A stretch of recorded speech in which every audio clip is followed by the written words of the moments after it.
Hi there, everyone who's here. Thank you so much for coming to the December Rouxbe live event for Essential Vegan Desserts. My name is Fran Costigan.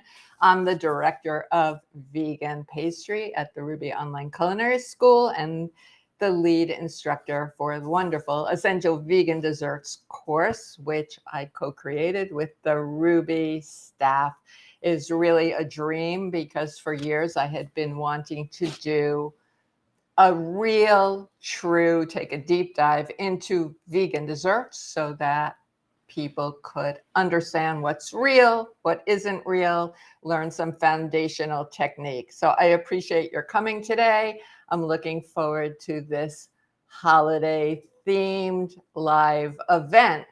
I would love it if we can all have a relaxing hour together. I know for some people, the holidays are filled with so much busyness, and I hear a bit of stress. I got over that years and years ago, so I don't allow that for myself to the extent possible. I would like the holidays to be relaxing, loving, delicious. Take care of yourselves. Don't get tired if you have a lot to do.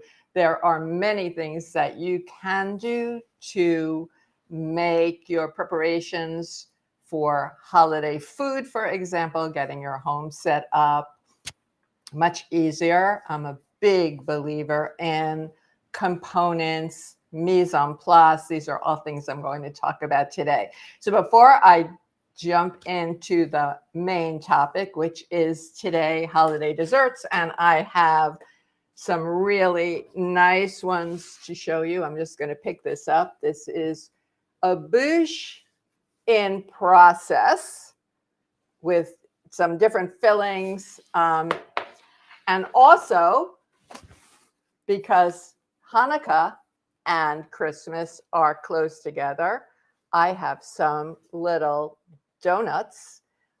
Mine are baked, not fried, because that's what I prefer, but I'm not the food police. You do what you want, but I can tell you how these are made.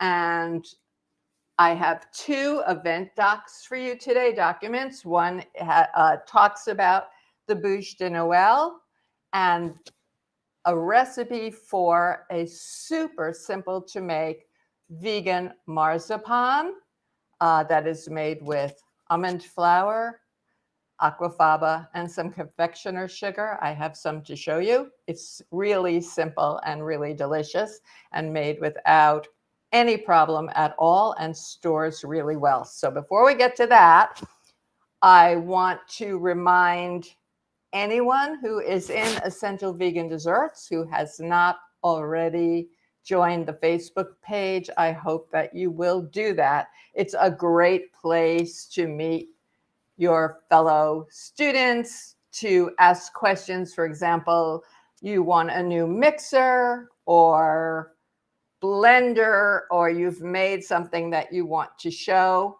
That's a great place to do it. Questions of a technical nature. This is for anyone who is in any of the Rouxbe courses. Write to support@rouxbe.com and someone from the team will get back to you really quickly with an answer. People in Essential Vegan Desserts, remember that on your dashboard at each piece of the syllabus, each unit, and each assignment, there is a question and answer page. And perhaps if you have a question, yours might already be answered there. Have a look.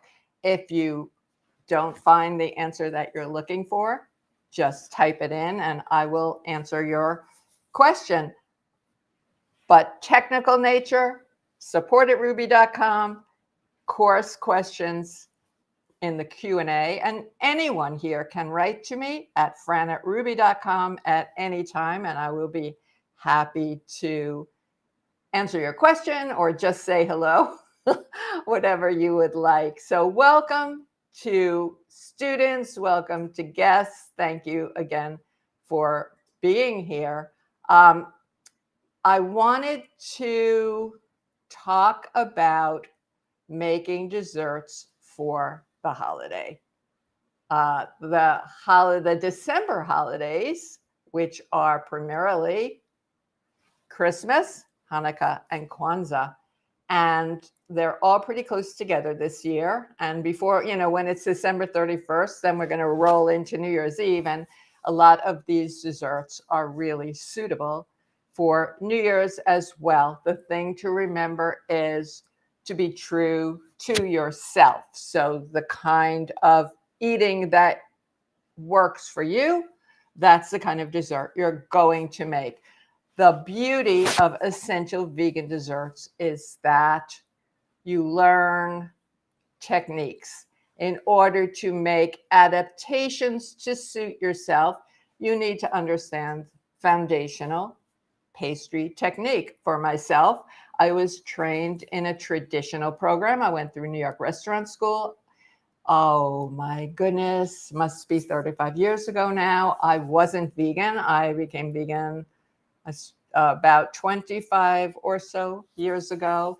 And I'm very happy to have the training that I have. It helped me create vegan desserts that are reliable and taste really good. Vegan dessert means, I'm going to go back and do this definition, which for many people will be pretty obvious, but some of the questions I get make me think it's not so obvious. What is a vegan dessert?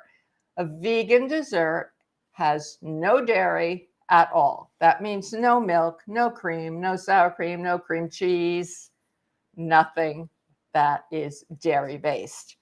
There is no egg in a vegan dessert either. No chicken eggs, duck eggs, no eggs at all. You could say there are no animal products, but I'm going to break it down a little bit more.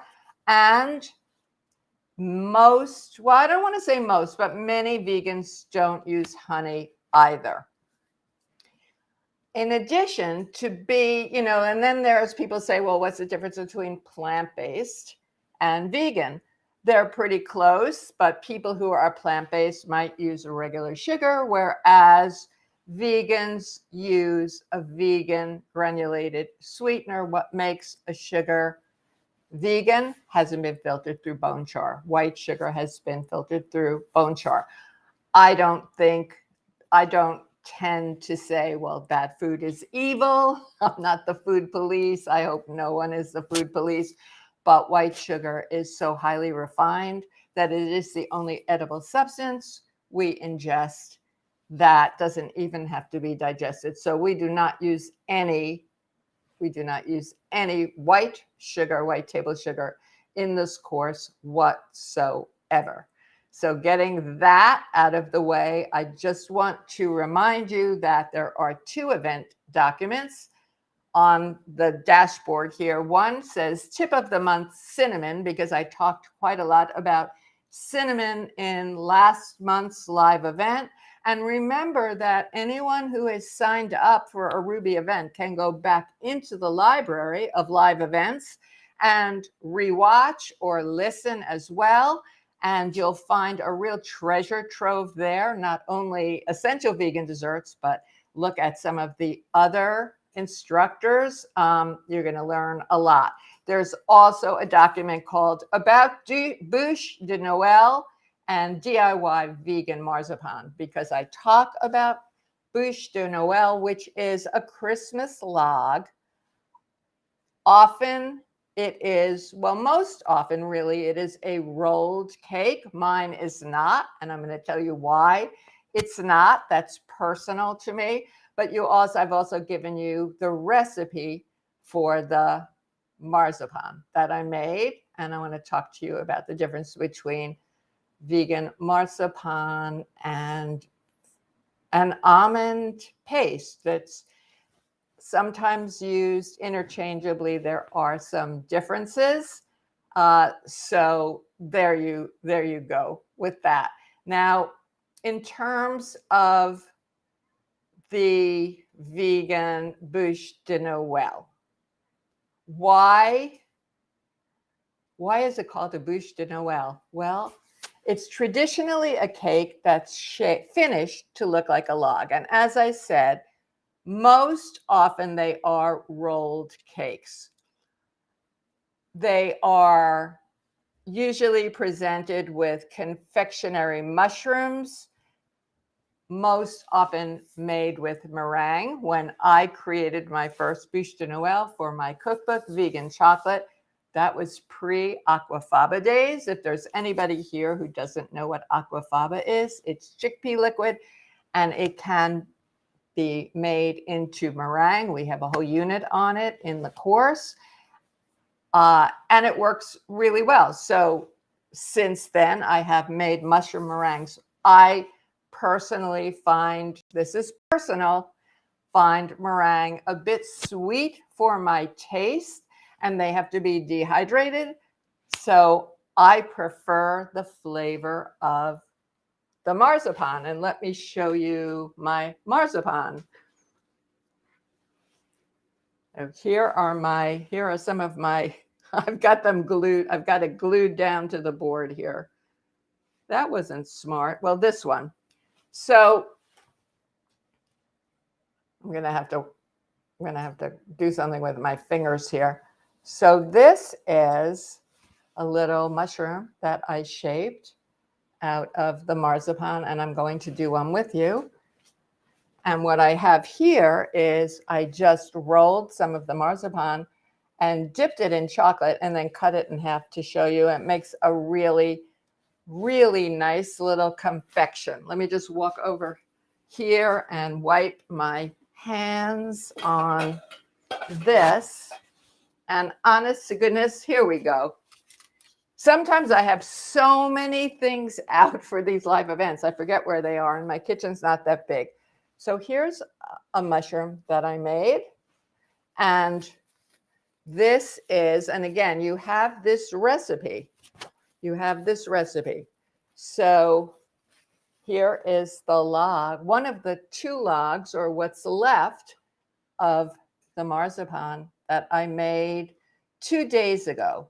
I have another log in the refrigerator, and I have one in my freezer for months, actually. So all I did was pinch the piece off. Now, I usually wear gloves, but I'm here alone right now, and this will be my treat later. So here is a little ball. When I first started making these as mushrooms, what I did was I used a chopstick to make the little hole for the mushroom, but I found that my finger worked really well. And then I would take another small piece. You see how easy it is to manipulate this. And then I will just put this into here and make a little mushroom, which I'm going to dust with some cocoa powder because I want it to look a little dirty. I love mushrooms, like not candy. I like this too, but I eat mushrooms every week because I love the flavor of the different mushrooms. I live in Philadelphia now, so Kennett Square, I think, is the mushroom capital of the United States or the East Coast anyway, and I get wonderful mushrooms. So I had a little button mushroom out on my counter so I could see if I was doing this right.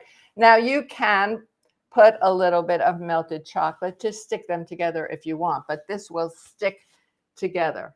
So there you go with that. And again, I'm going to just give my hands a little look. Now, why did I decide to do a shaped cake instead of a rolled cake? I did it for a couple of reasons.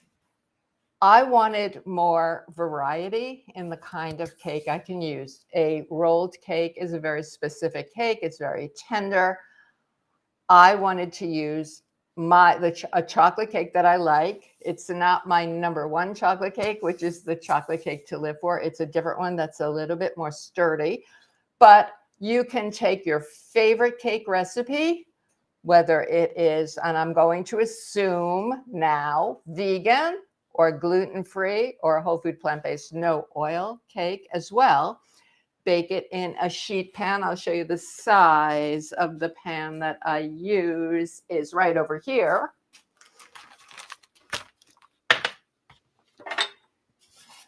So this is called a quarter sheet pan, and it is about 9 by 13 with shallow sides.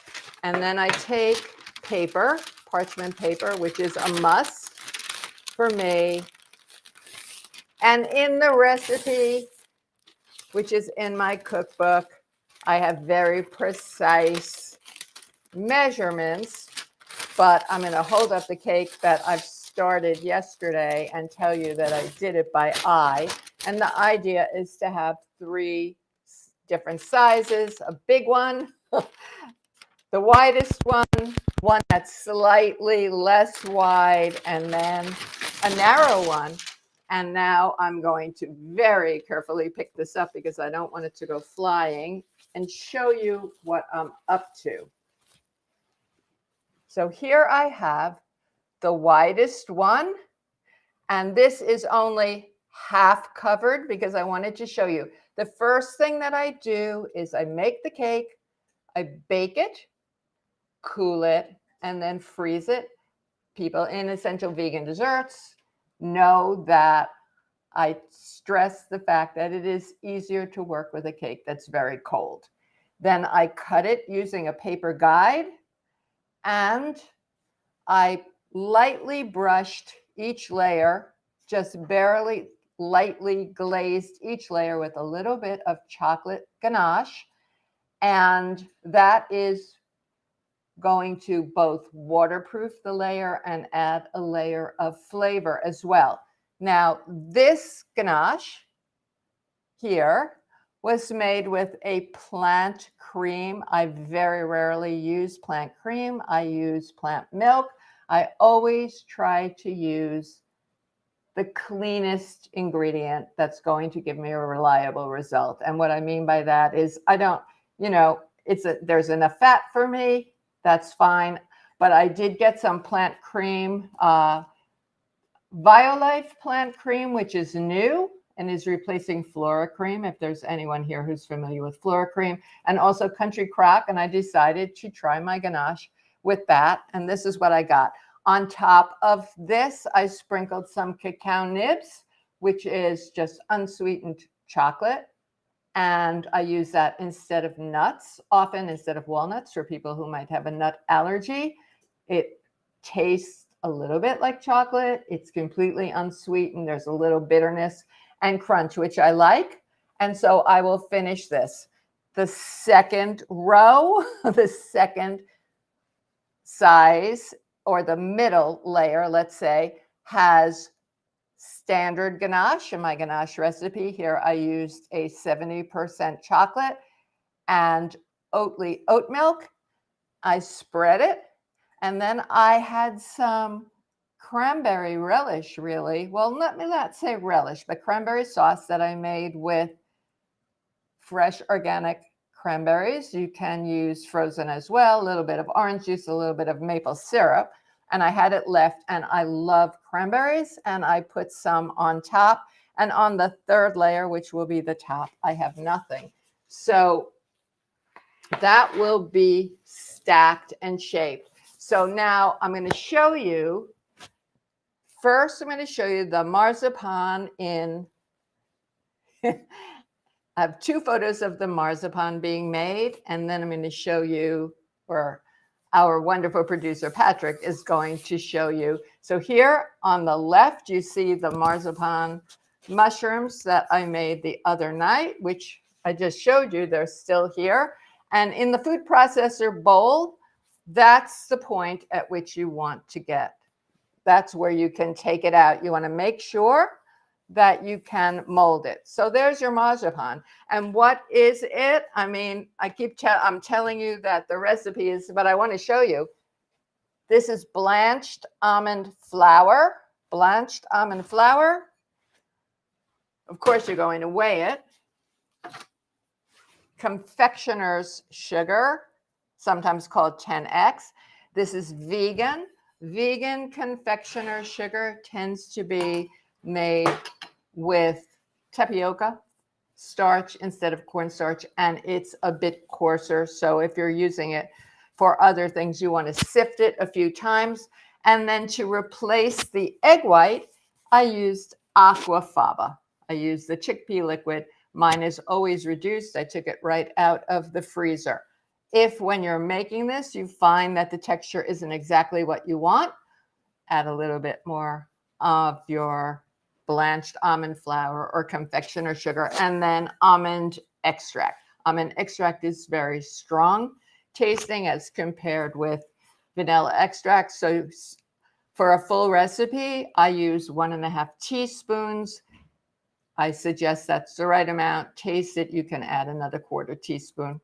No, I use 1 1/4 teaspoons. You could add another 1/4 if you wanted to. Now, in my cookbook, Vegan Chocolate, which is where I made this bouche, I'm going to show you the picture. This is also, these are marzipan mushrooms, but they were different. So this recipe relies on blanched almond flour. There's the photo. Blanched almond flour, the one I just showed you, and the one you have in the event document, and aquafaba and confectioner sugar. That recipe starts with blanched almonds, which are almonds with the skin off, just 2 tablespoons, as I remember it, of confectioner sugar and 2 tablespoons of rice syrup. So it is a lower sugar marzipan. So you have a choice. Now, I'm going to ask Patrick to show you one final photo of a baked. So here's a different kind of a bouche. And again, a reason for making a cake and shaping it. This cake was made with a gluten-free brownie sheet, very thin brownie. Stays very flexible and very fudgy, even when frozen. And I cut the sheet in the same way as I cut the cake. And then I used some vegan ice cream, or you could use vegan nice cream, which is the banana-based ice cream if you want. And I enrobed the whole thing in vegan meringue made with aquafaba. And then I love my torch. So I torched it. And that is another way to have a bûche de Noël or a Christmas log. Another way to do it is I've been seeing recently, instead of a longer, thinner log, I've seen people doing tree stumps. So you can bake a wide, shallow cake and decorate the sides. Now, how did I get that finish on the cake? Well, with ganache. And ganache is an amazingly versatile ingredient.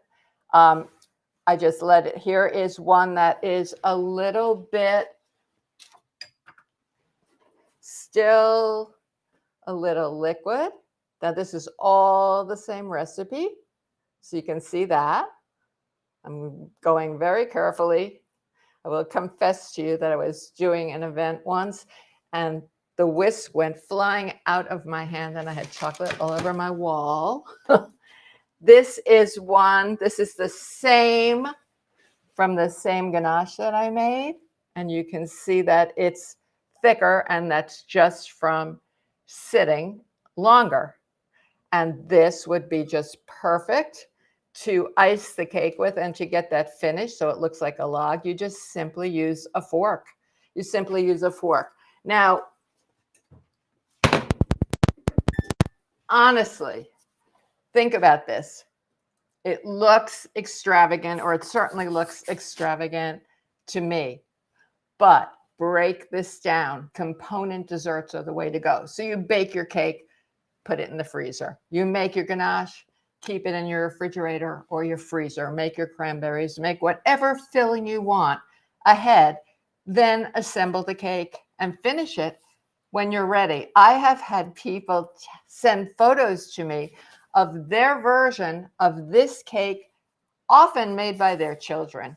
So definitely go for it. It's a really fun cake to have. All you have to do, as I said, is graduate the slicers, and then you decorate your log with, I'm going to pick this up and hope nothing goes flying, but this is a board that I have, and I've got some rosemary on the board for pine needles, and I've got some mushrooms and cocoa powder. I save cake crumbs to use also as forest dirt, confectioner's sugars to know you can have a ball. Now, so there's your Christmas log, although it has shown up on my family's holiday Hanukkah table as well. But for Hanukkah,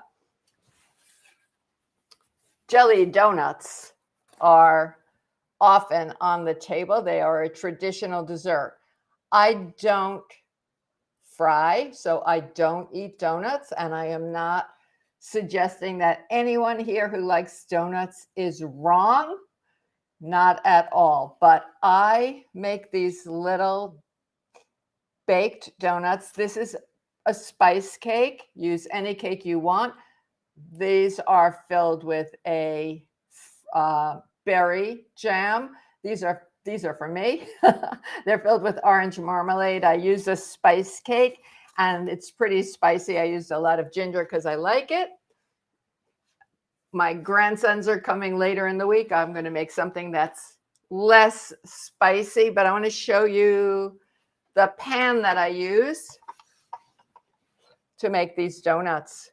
It's just a little, and you can find some that make bigger ones too. But one of the ways that I find I can have my desserts and eat them too is to make smaller size portions of things. So I think this is probably a good time now for me to start answering some of your questions before I go back into what it is I want to say.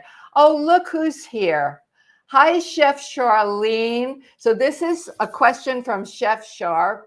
Rouxbe family, you probably know Chef Char. She is she's a good friend of mine, and I'm super happy about that. I feel really lucky about that. But Char knows everything. Chef Char knows.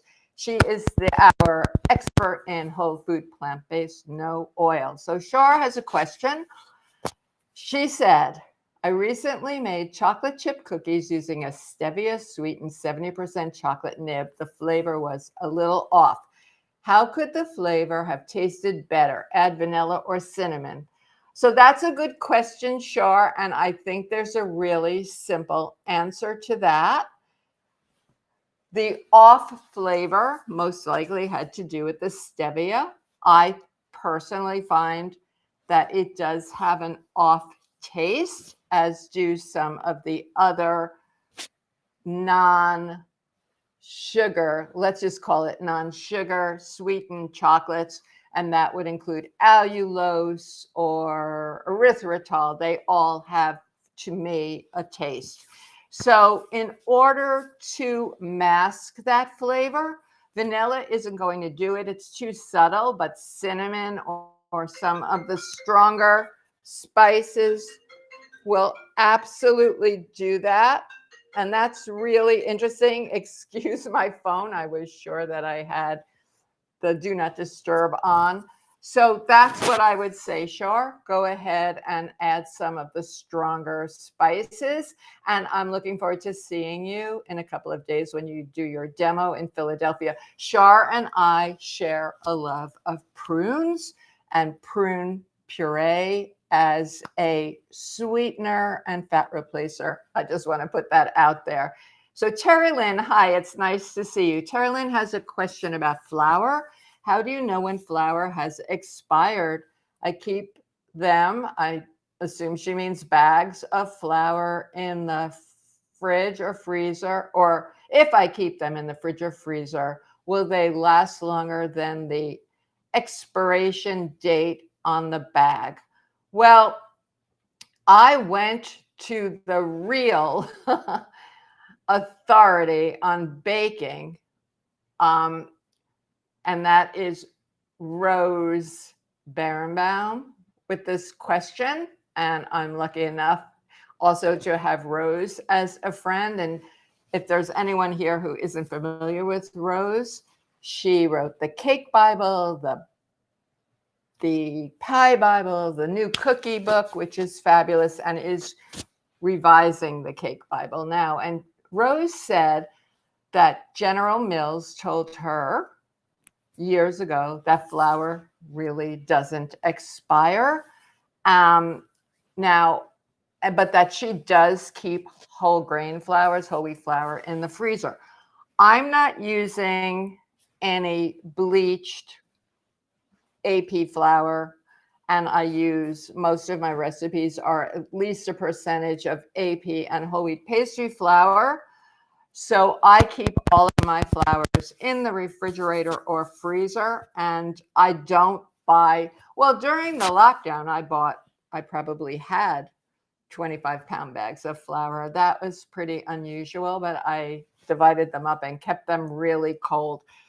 Flour can become rancid, or a whole grain flour can become rancid, and sometimes you can smell it and sometimes you can taste it, but not always.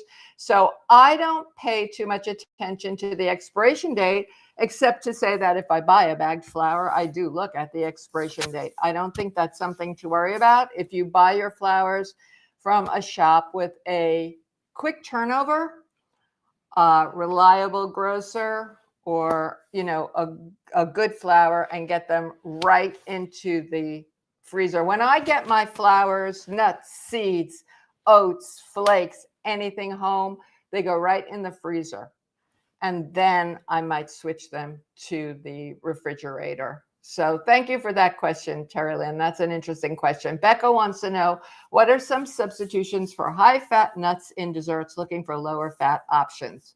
Well, Becca, if you're looking for lower-fat options, then there are a lot of desserts that don't use nuts, and that would be my first option for you, is to make a dessert that doesn't use nuts. There are a lot of them, but different nuts have different percentages of fat, and you can easily find a list of the fat content of nuts and choose some that work for you. And don't forget, seeds as well work in place of nuts. So Melissa says, oh, this is an interesting question. Most of her desserts are heavy and dense. My children would like to eat light, fluffy, sweet cookies and cupcakes. Well, most of us would prefer to have light, fluffy, sweet rather than heavy and dense. Which unrefined gluten-free grains and sweeteners do you suggest? I would also appreciate resources for fork over knives desserts. So Melissa, that's kind of 3 questions, but I'm going to start by telling you that Rouxbe offers 2 forks over knives courses, a full course and a shorter course, and that's something that you might want to look into. They're wonderful, wonderful courses. I've gone through them myself because I find them very interesting. There's also Forks Over Knives magazine and website, which has a lot of resources. Now, in terms of if you're looking for forks over knives type desserts, and for people who may not know here, that means no fat added. No fat is vegan butter or an oil. They're both fat, or coconut oil, which I personally rarely use. You're going to find that desserts made without any fat at all, for the most part, are going to be heavier and denser. That doesn't mean they're not going to be good. Many of you have heard me say this before. I made Rip Esselstyn's wedding cakes. Rip, the Esselstyn family, Dr. Esselstyn, Prevent and Reverse Heart Disease, Rip the Engine 2 Diet, I certainly made. He specifically wanted the chocolate cake to live for. but I wasn't going to make it with any fat or any oil because the Esselstyns are whole food plant-based, no oil. The cake was really good, but it was more dense. And that is just the way it is. You can up the nutrition in your desserts by using whole grain flours, for example, and sweeteners like coconut sugar, maple syrup. Now, liquid and granulated sweeteners are not interchangeable. We go into this in great detail in Essential Vegan Desserts, but those are things you can do. And then you're also asking about gluten-free grains. So I'm not really sure if what you're asking is, if what you're doing is you're looking for gluten-free desserts as well. Anyone here who is celiac or allergic or sensitive to gluten, certainly are going to avoid gluten. But people who think it's healthier and don't know that they have a problem with gluten, I just want to say that that's not necessarily the case. It's not necessarily healthier because a lot of the gluten-free goods that are in the marketplace are made with refined white starches, and we don't want to go there. We don't want to go there. So Melissa, look into the Forks Over Knives courses at Rouxbe or their online courses. And, you know, I don't want to ever disappoint anyone.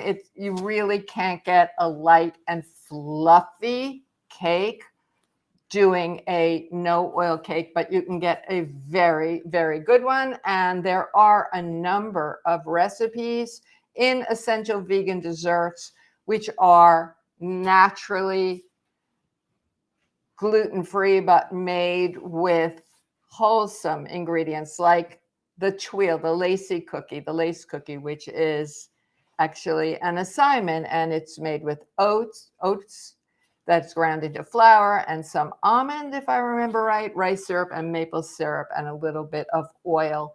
So there you go. Erin B also has a gluten-free question. What type of flour other than coconut almond would you suggest to make it gluten-free? In the same way that there is no one size fits all with egg replacer, there's no one right flour to use to make something gluten-free. It depends what it is that you're doing, that you're making. But there are many flours that are naturally gluten-free beyond coconut or almond. Sorghum is a wonderful gluten-free flour. It's sweet. Also, sorghum is a cereal grass. I love using sorghum syrup as a molasses replacement. And don't forget about oat flour. It's absolutely delicious. Oat flour makes a wonderful gluten-free. I find that a mix of gluten-free flours instead of just using one is the way to go. And if what you want to do is replicate a wheat-based cake, my recommendation is to use Bob's Red Mill 1-to-1 all-purpose gluten-free baking flour. There you go. And it's complete. It has some xanthan gum in it. So good luck with that, Erin. Hilda wants to know, can I make my lemon align curd without egg? And the same for, I never really know how to pronounce this. Pfeffernusse cookies. I know what they are. They're delicious. It's a wonderful spice cookie. I make a lemon curd facsimile, and I'm saying facsimile because vegan desserts are not going to be exactly the same in some instances. Cakes, yes, many of them are going to be exactly the same. Puddings, many of them are going to be exactly the same, but not everything. So I do a lemon curd facsimile two different ways. One is starting with a cashew cream, specifically the vanilla pastry cream that's in the course, and adding lemon juice and lemon zest to it. I like that. And then a nice tasting vegan butter. And a simpler one, less calorie dense, is to do a lemon, what we would call a lemon canton. And this is something that I was doing for years, well before I knew about cashew cream, as a dessert sauce. And that is to make an agar-based gel. Agar is vegetable gelatin, seaweed-derived gelatin that has been used for millennia in Asian cuisine. And I do it with apple juice, with lemon juice, with lemon zest, and a pinch of, I used to use turmeric powder to make it yellow. Now I use Suncor Foods. In terms of the cookie, if I remember right, that cookie has eggs and a lot of spice. It shouldn't be a problem for you to play with an egg replacer because there's not a lot of egg in that cookie. So go for it and let us know, Hilda. Hi, Kathy. So my dear friend, Kathy Gold, and you can find Kathy's live event on vanilla. She really knows a lot about vanilla. I learned a lot at that live event in the library, in the live events library. Kathy has a question for me. What's the best new ingredient you've discovered? She's on a search for a replacement for condensed and evaporated milks, not coconut based. Well, that's interesting, Kathy, because I just got some sweetened condensed milk and unsweetened condensed milk and evaporated milks that are oat based. I haven't, and it's from Nature's. I'm going to go and get it. I have to find them. I haven't tried them yet, but I'm going to see you next week, if not sooner. And I think we can try them together.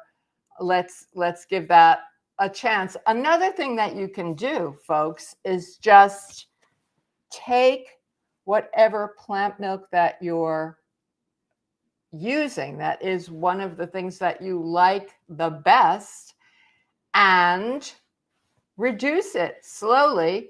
Maybe add some cornstarch to it, or another thickener. If you don't want to use cornstarch, you can use kuzu or tapioca and see what you get there. But I am very eager to give that a try.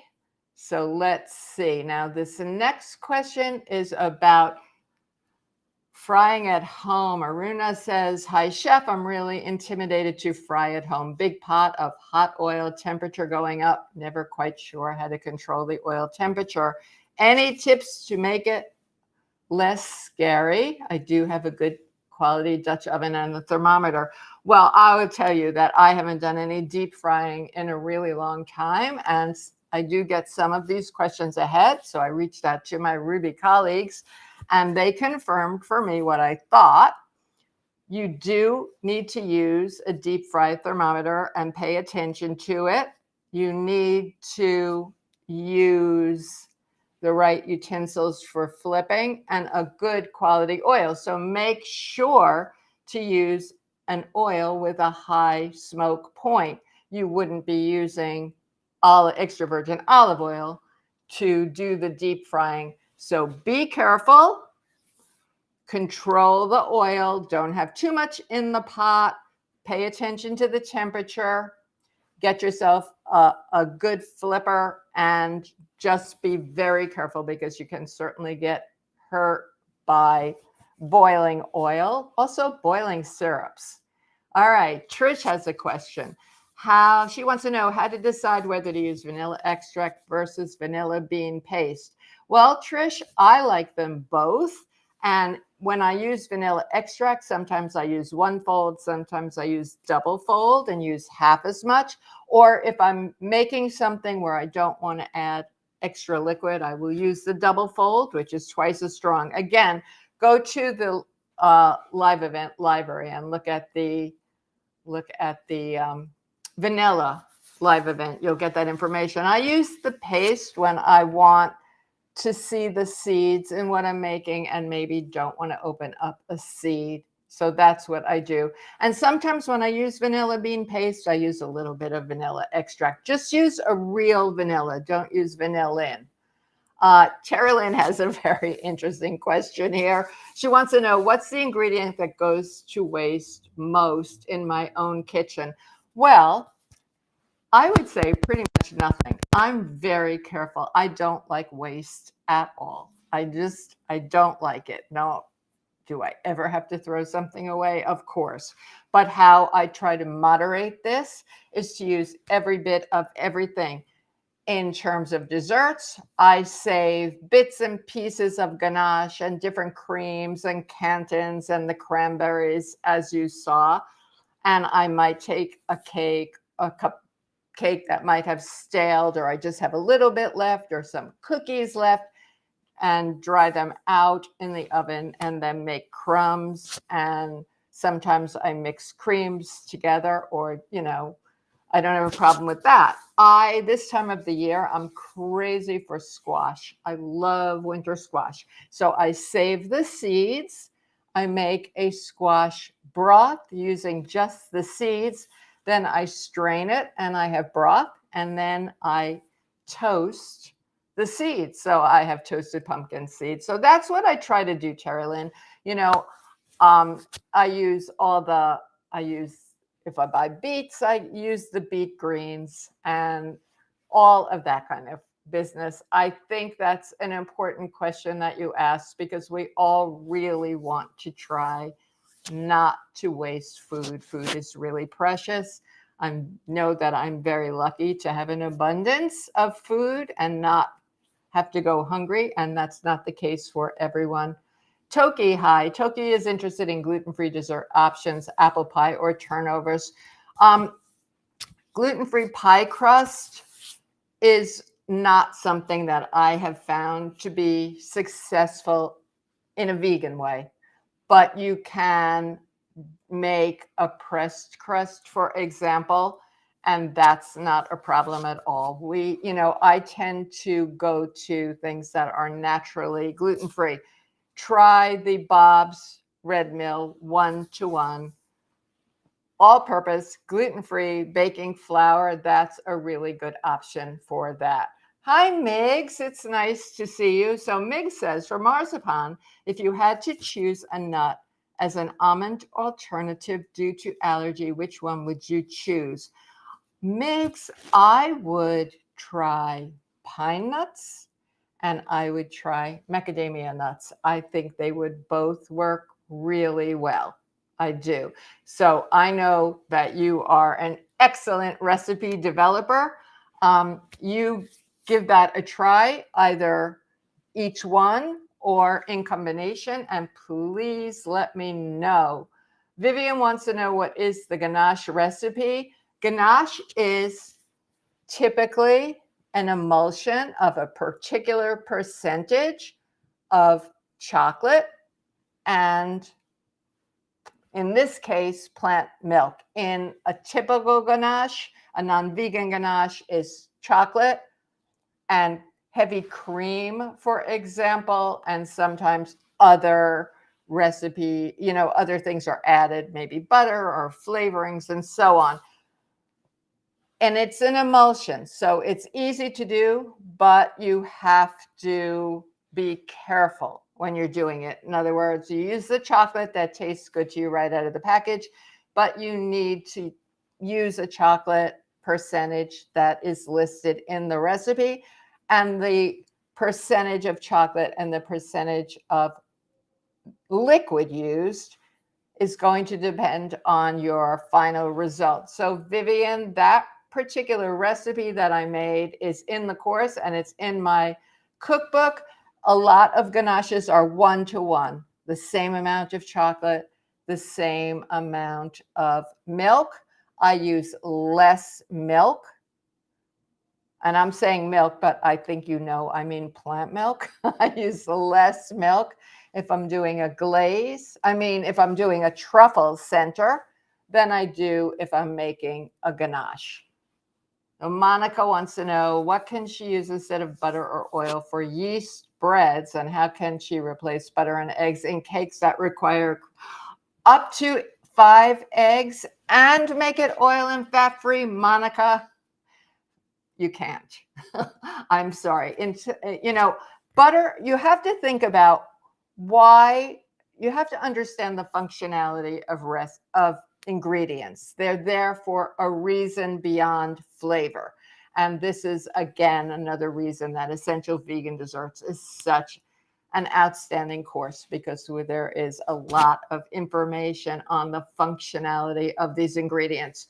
So the fat, and let's call butter and oil, whether the butter is vegan or not, and oil are both fats, and they're in yeast bread for a few reasons.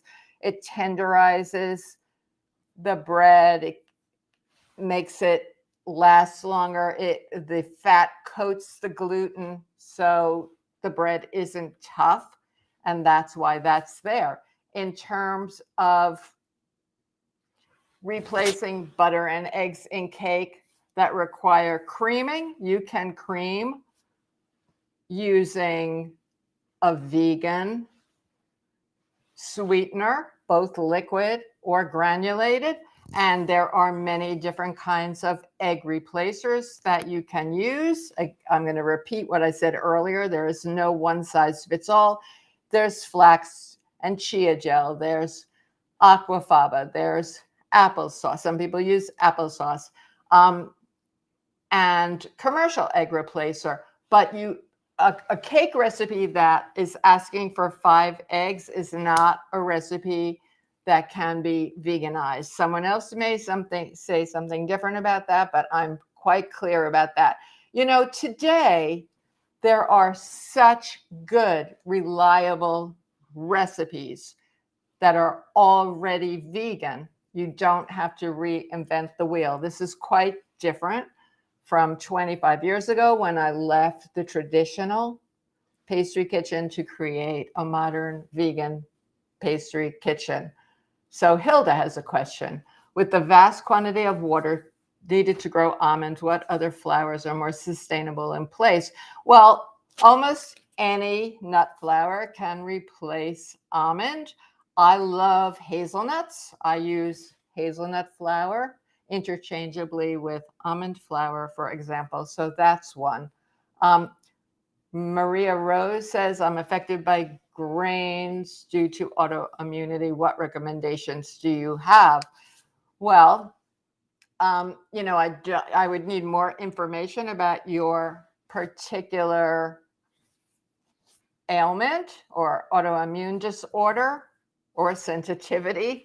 But there are so many different flours. For example, I've got sweet potato flour in my pantry right now from Edwards and Son, or just find a dessert that's naturally gluten-free. There are many that are available to you. So what you don't want to do is eat something that's just doesn't taste good.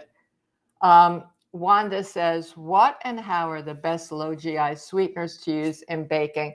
Wanda, it depends on what you're making, and I don't give a lot of thought to low GI sweeteners, because in my research, I have seen that a lot depends on what you've eaten before, what you've eaten after. So my favorite sweeteners are, I have liquid sweeteners list and I have granulated sweetener list. A lot of people like coconut sugar. That's a very nice brown sugar replacement, and it is supposed to be rather lower GI sweetener. Maple sugar, maple syrup, date syrup, also called Ceylon, is wonderful, and sorghum syrup. And Diana says, thank you for including a Hanukkah dessert. Well, Diana, I appreciate that. You're welcome. I mean, I will be eating Hanukkah desserts with my children, and also with Chef Kathy Gold invited me to a Hanukkah party. So there you go. Let's see.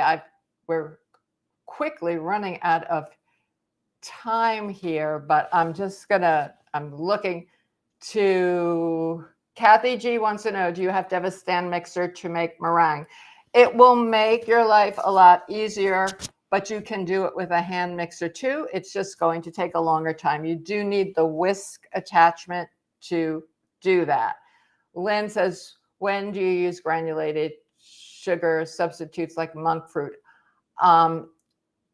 I don't, and that's personal. I talked about it during I took a deep dive into sweeteners in a recent live event, and you can go back and look at that.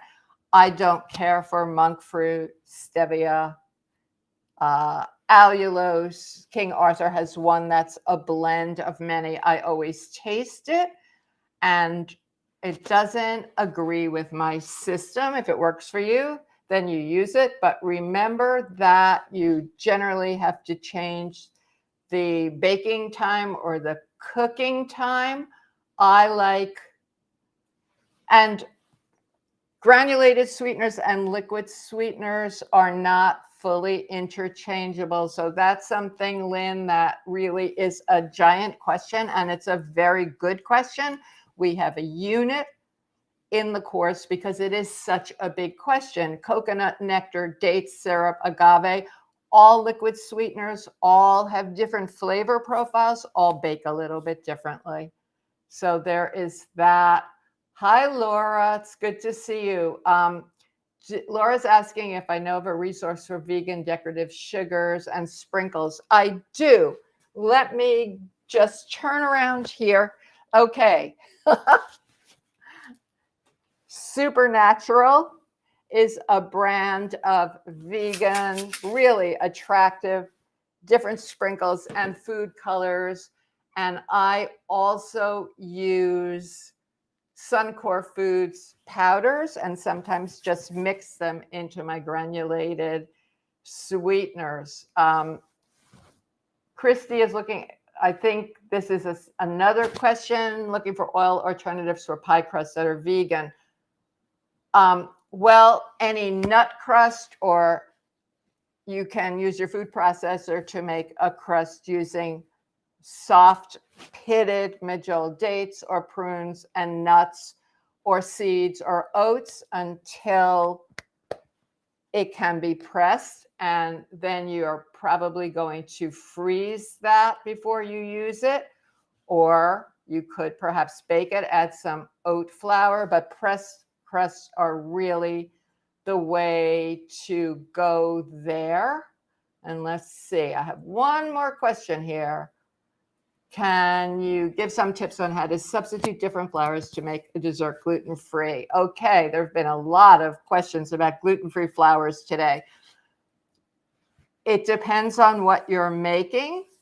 I suggest a combination of flours to make a gluten-free dessert. You want to add some nutrition. Oat flour is good. Sorghum flour is good. There's always coconut flour. I'm playing with sweet potato flour. Now you can make your own oat flour by buying organic oats or certified gluten-free oats. Oats have no gluten in them per se, but there's cross contamination issues. So for people with celiac, that's an issue. And then grind into flour or use a commercial gluten-free flour mix like Bob's Red Mill 1-to-1 all-purpose gluten-free flour mix. Works really well for cakes. You often have to add, it's recommended that you add a little bit of guar gum or a little bit of xanthan gum as well.